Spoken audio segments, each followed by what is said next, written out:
I saw a couple articles here in the beginning that I'll show you that kind of have the same theme about too much power, especially in the media and kind of a form of censorship. The president has become too powerful, says Jack Welch from today, October 11th. The president has become too powerful relative to Congress, says the former GE boss, Jack Welch, told CNBC on Friday, as optimism increased for a debt ceiling, blah, blah, blah, right? They always have to tag that on there. Bring it into the debate. Obama's efforts to control media are most aggressive since Nixon. The Obama regime has chilled the flow of information on issues of great public interest, according to a Thursday report. It amounts to an indictment of the president's campaign pledge of more open government, so hope and change. A report from the Committee to Protect Journalists, a nonprofit group, said that Obama has fallen short on his promises of a transparent government, while at the same time forging ahead with an unprecedented effort, the most aggressive since President Nixon, to silence the government officials and the media at large. 6 government employees plus 2 contractors, including Snowden, have been subject to felony criminal prosecution since 2009 under the Espionage Act of 1917. In 2008, his campaign speech was, "I'll make our government open and transparent so that anyone can ensure that our business is the people's business. No more secrecy." James Wood says he does not expect to find work in Hollywood again after criticizing President Obama after posting messages on Twitter calling Mr. Obama a true abomination. He was asked by followers if he thought his comments could cost him jobs.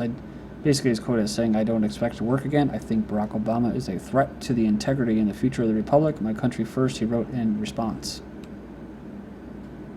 So he's actually a registered Democrat, but has been an outspoken supporter of many Republican politicians, including George W. Bush. So I don't know how much that's worth in that quote, but you had what John Lovett is saying, too. He kind of had his little, he was kind of a Democrat, I think, too. Maryland says here they have this cyberbullying law with direct line to Facebook to remove content without societal value. It started in Nova Scotia. They said here the worst cyberbullying law. This was prompted by the suicide of a teen. As a result, laws like this get passed purely on subjective levels. So if someone feels offended, they can press charges utilizing a non-adversarial process that allows the accuser to present his or her case directly to a judge who then decides whether or not it's actually cyberbullying. It opens the accused up to civil proceedings, criminal charges, and a chance of being banned not just from social media, but from the internet entirely, along with being banned from using electronic devices like a phone. Maryland's anti-cyberbullying law, Grace's Law, is also the byproduct of a charged reaction to a teen's post-bullying suicide. Tuesday, the new law took effect, and they have a joint initiative with Facebook and the National Association of Attorneys General. But says the targets of the new program include persons who are not committing a crime. We're not going to go after you, but we're going to take down the language off Facebook because there's no redeeming societal value and it's clearly hurting somebody. Mossad resorts to threats to block agents' family life documentary. The Israeli Secret Service has gone to great lengths to prevent the production of a documentary looking at the lives of its agents from a personal perspective, but filmmakers reportedly saw their interviews and canceled it under pressure from Mossad. The report deals with the dangers of being a Mossad agent's child. We talked about facial reconstruction that Mossad agents underwent as part of their change of identity. Damn. And examined if the agency used female agents as seductresses. And that's actually something that I believe all governments use, all intelligence agencies. The CIA plans to shutter public access to foreign news service after more than 50 years. Many journalists and researchers have relied on the foreign press. But it goes on here and says that they could lose access at the end of the year. CIA's open source centers decided to halt its information feed to publicly accessible World News Connection, WNC, as of December 31st. So far, it says here that it's been administered by the Department of Commerce. Members of the public have enjoyed a wealth of information collected by the U.S. intelligence from unclassified open sources around the world. But they say here that it costs too much money or it'll save them money. But they say it's a headache to operate. Well, it's God forbid, the government's gonna help the quote public, right? Who funds them? They'd rather spend more time on spying on people and starting proxy wars, and giving these huge tactical military vehicles out to police departments and subsidizing these huge corporations that basically exploit people. This is my website, ggnonline.net. On YouTube, my channels are DDarko 2012 and DDarko 2013. Okay, so I have some interesting news to get to in these articles. NSA's Utah Spy Supercenter crippled by power surges. You guys have probably seen this, but they've actually had a bunch of blackouts, or basically power surges. The NSA chose Utah basically because they had the abundance of cheap electricity, but it continuously uses 65 megawatts, which could power a small city, at least 20,000 people, at a cost of more than $1 million a month. But it says here they don't have a reliable electrical system that runs computers and keeps them cool. Lastly, backup generators have failed numerous tests according to the project documents, and officials disagree about whether the cause is understood. Let's talk about deception in the media, but deception from the government. This is kind of a horrible story. How Pentagon, but not surprising, right? How Pentagon faked repatriation of fallen soldiers for years with phony ceremonies, decommissioned planes and bodies that had spent months in the lab. But it says remains were taken off planes and coffins draped with flags while taps played, and then attendees sang the Star-Spangled Banner, suggesting that the fallen soldiers had just returned. The Pentagon now admits that the ceremonies were held on defunct planes after remains had been in the lab for months.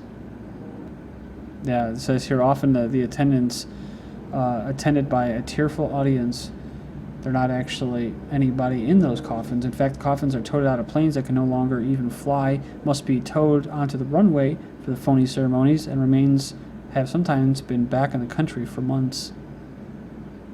So they used to call them repatriation ceremonies, but it says now the events will be known as honor ceremonies. The name changed because they have already arrived, technically, says an Army Staff Sergeant.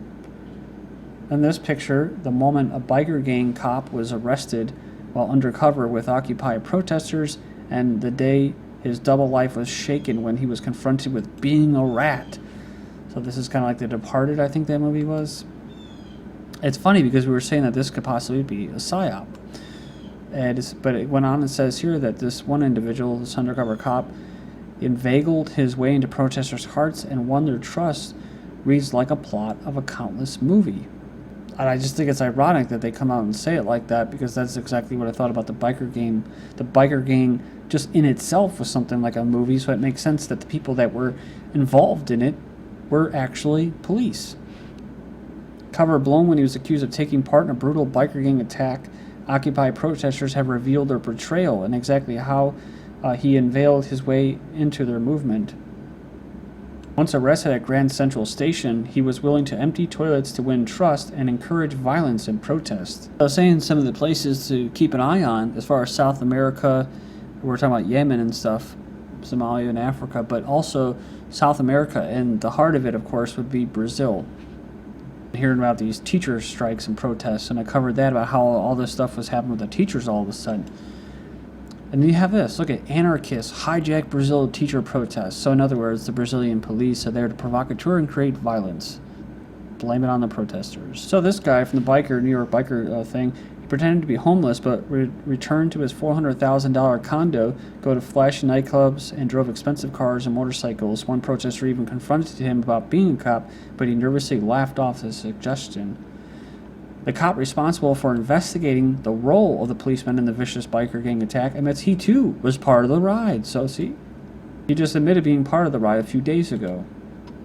Mainstream media buries the 21% surge in unemployment claims in a one-week story. Retail and restaurant sales are collapsing. The average American, it says here, is barely getting by on their low-wage, part-time jobs. Now Obamacare has arrived to crush whatever momentum the economy had.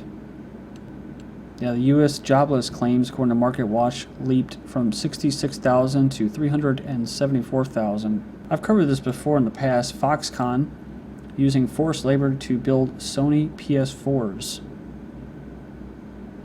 Students have been told if they refuse to participate, they lose 6 course credits, which effectively means they will not be able to graduate. It's considered an internship and publicly recognized and promoted by the school.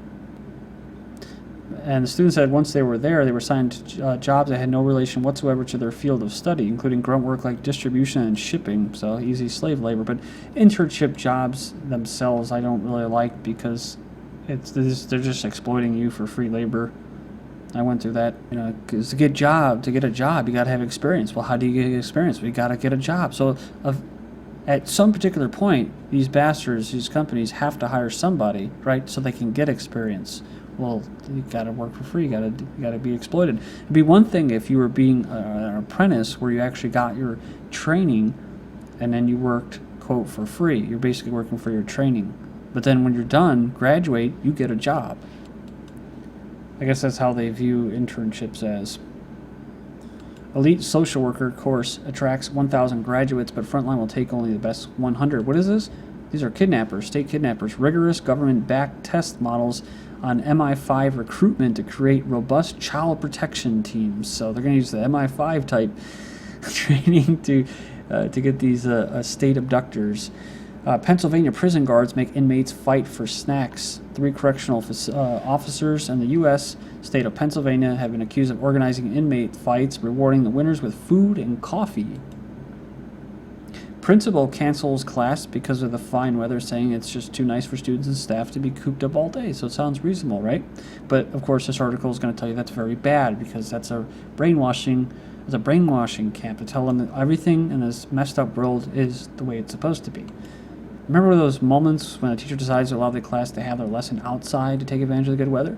One teacher has gone further than that and has called off classes because of the sunshine. Sounds a lot worse than what it really is, but it says here that he basically made a promise or a commitment to find a happy reason to cancel classes before he retires at the end of the year, mostly because schools have been canceled because of bad weather for years. A teacher makes students decide who lives and who dies. This classroom of 14 and 15-year-olds in Illinois high school was assigned the task of deciding the fate of 10 fictional characters, an exercise that critics called a lesson in death panels.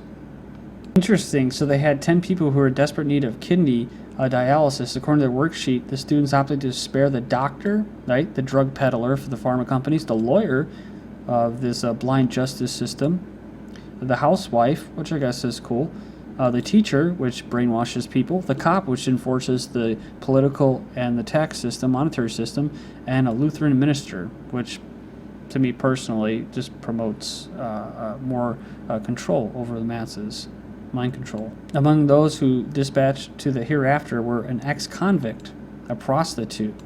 So, most people that do their jobs that they don't want to do, they fall into, you're selling yourself, you're selling your time, you're renting out your body, your energy, your time, you're prostituting. College students, I guess apparently college students don't have much worth, they're just in debt, right? And a disabled person. So you see a lot of the people, the masses now, watching television, turning into potato-looking people. They're technically, physically, and mentally disabled as well. So, quick point about the ex-convicts. That movie, The Dark Knight Rises, with the Joker, or Heath Ledger's character, where he bets it all that you have a ferry boat full of ex-cons, or basically prisoners, and a ferry full of regular, hard-working, law-abiding, tax-paying citizens, and to see who, give them both the clicker to see who they would blow each other up. And of course, he was wrong, right? Because both of them decide to click the button. You can be rest assured they probably would most likely would have blown each other to bits, or that the innocent civilians would have definitely tried to blow up the prisoners. Use that rationale too. But that's the programming, they stick it in there at the end, the major plot point, because you don't want the villain, like Heath Ledger's character, actually to be right about society.